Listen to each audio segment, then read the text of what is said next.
السلام علیکم ورحمۃ اللہ وبرکاتہ۔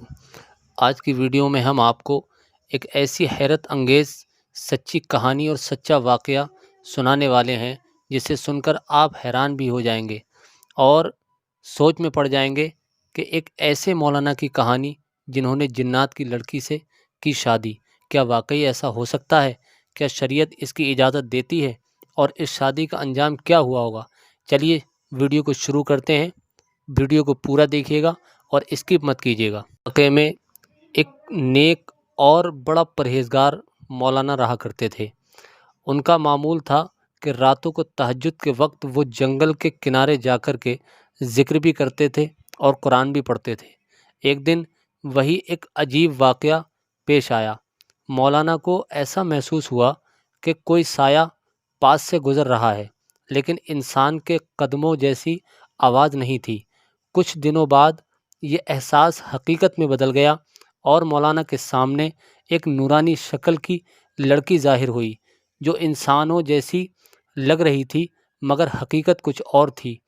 اس نے مولانا سے گفتگو کی اور بتایا کہ وہ جنات سے ہے اور مسلمانوں کے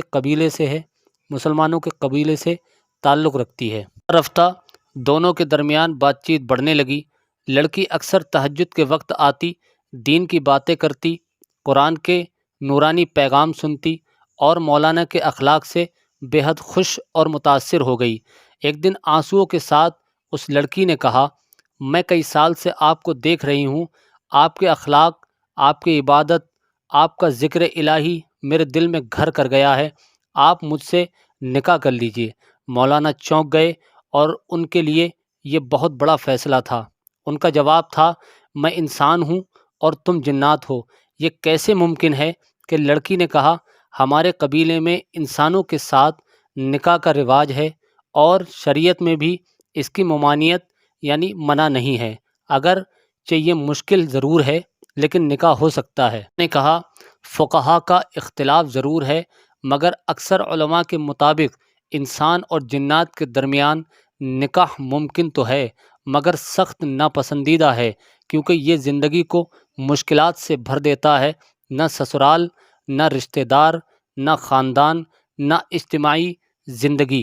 مولانا نے کافی سوچا اور سوچ کر جواب دیا، لیکن لڑکی نے کہا کہ اگر آپ راضی ہو تو میں آپ کے ساتھ وفاداری سے رہوں گی اور کبھی آپ کو دھوکہ نہیں دوں گی اور کبھی بھی میں جناتی شکل اور جناتی معاملات کو آپ کے یا آپ کے محلے والوں کے سامنے نہیں لاؤں گی۔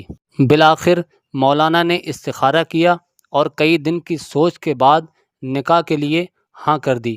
نکاح رات کے وقت ہوا۔ لڑکی کا قبیلہ موجود تھا مگر انسانوں کو نظر نہیں آتا تھا۔ مولانا نے قرآن کی تلاوت کی اور مکمل سنت طریقے سے نکاح پڑھا اور نکاح مکمل ہو گیا۔ نکاح کے بعد وہ لڑکی مولانا کے گھر آنے لگی، مگر صرف اس وقت جب کوئی انسان آس پاس نہ ہوتا۔ مولانا بتاتے ہیں کہ اس کے وجود سے خوشبو آتی تھی اور وہ ہمیشہ پردے میں رہتی تھی۔ یہاں تک کہ زندگی گزرتی چلی گئی۔ زندگی میں کئی سارے مسئلے ایسے آئے، کئی بار نااتفاقی کا سامنا ان دونوں کو کرنا پڑا اور ایسے ہی زندگی کٹتی چلی گئی۔ اللہ پاک نے ان کو ایک بیٹا عطا کیا اور بیٹا عطا کرنے کے بعد وہ بیٹا چند مہینے اور کچھ سال کا بھی ہوا، یہاں تک کہ وہ ہلکے ہلکے اپنے پیروں پر چلنے لگا۔ یہ زندگی ان کی گزر رہی تھی۔ ایک دن کیا ہوتا ہے کہ وہ لڑکی نہانے کے لیے اپنے باتھ روم میں چلی گئی اور مولانا کہیں باہر گئے ہوئے تھے۔ لڑکی نے یہ وعدہ پہلے کر لیا تھا کہ میں کسی بھی معاملے کو آپ کے یا آپ کے محلے کے سامنے اپنی جناتی کسی معاملے کو نہیں لاؤں گی کبھی زندگی میں، یہ وعدہ پہلے لڑکی نے کر لیا تھا۔ اب وہ باتھ روم میں نہا رہی تھی، بچہ سو رہا تھا اور بچہ جب سو کر کے اٹھا تو اٹھ کر کے وہ نیچے اترا اور اتر کر کے پاؤں چلنے لگا اور چلتے چلتے وہ زینے پہ ہو کر کے چھت پہ چلا گیا۔ اب جیسے ہی وہ چھت پہ گیا، ماں کا ادھر ماتھا ٹھنک گیا اور فوراً ماں نے جلدی سے باتھ روم سے فارغ ہو کر کے کپڑے پہن کر کے باہر نکل کر کے دیکھا تو بچہ ان کو آس پاس نظر نہیں آیا، اور جب بچہ نظر نہیں آیا تو ماں نے دروازے کے باہر جھانک کر کے دیکھا، ادھر ادھر دیکھا، بچہ کہیں نظر نہیں آیا۔ ماں بہت زیادہ پریشان ہو گئی۔ آخر کار اس نے سوچا کہ ہو سکتا ہے بچہ چھت پر چلا گیا ہو۔ وہ لڑکی بہت تیزی سے سٹ پٹاتے ہوئے چھت کی طرف بھاگی اور دوڑی اور دیکھتی ہے چھت پر جا کر کے کہ اس کا بچہ اب نیچے چھت پہ سے پیچھے گرنے والا ہے۔ اس لڑکی نے اس وقت میں اپنے بچے کی جان بچانے کے لیے ادھر اس نے نظر ماری ہی تھی اور ادھر وہ بچہ چھت سے نیچے گر گیا۔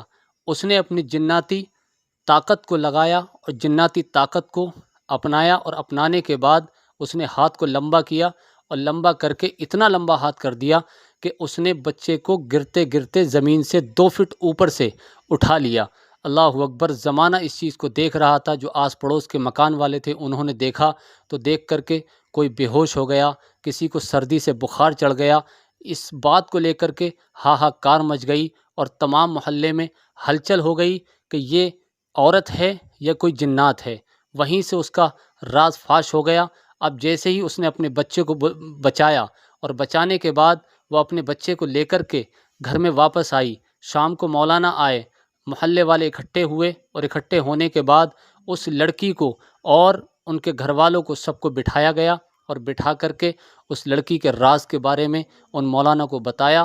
مولانا نے کہا کہ میں پہلے ہی تم سے یہ وعدہ کر چکا تھا، یہ آپ سے طے شدہ میرا معاملہ ہو چکا تھا کہ جس دن تمہاری جناتی شکتی یا جناتی طاقت میرے محلے والے یا اور لوگوں کے سامنے آئے گی، میں اس دن آپ کو طلاق دے دوں گا، اس دن آپ کو چھوڑ دوں گا۔ یہاں تک کہ اس واقعے میں آتا ہے کہ مولانا اور مولانا کے سسرال والے سب جو ہے سچے تھے اور بہتر تھے، یعنی کہ جناتی جو لوگ تھے، جو لڑکی کے گھر والے جنات تھے، وہ سب نیک تھے اور اچھے تھے۔ انہوں نے ان کو بٹھایا اور بٹھا کر کے ان سے یہ بات طے شدہ کی، اور طے کرنے کے بعد یہ کہا کہ میں نے آپ سے پہلے ہی کہہ رکھا تھا کہ آپ کی بیٹی نے جس دن ایسی کوئی حرکت جناتوں والی دکھائی، اسی دن میں آپ کی بیٹی کو طلاق دے دوں گا، یعنی کہ چھوڑ دوں گا۔ اور مولانا نے اس لڑکی کو وہیں چھوڑ دیا۔ وہ لڑکا مولانا کے پاس رہ گیا اور لڑکی اپنے گھر والوں کے ساتھ چلی گئی۔ میرے عزیز دوستو، اس کہانی سے آپ کو کوئی سبق اگر ملا ہو تو کمنٹ میں ضرور بتائیں کہ کیا سبق ملا ہے۔ ویڈیو اگر اچھی لگی ہو تو لائک کریں اور کمنٹ کریں، اور ہمارے چینل نور وظیفہ کو سبسکرائب کریں۔ السلام علیکم ورحمۃ اللہ۔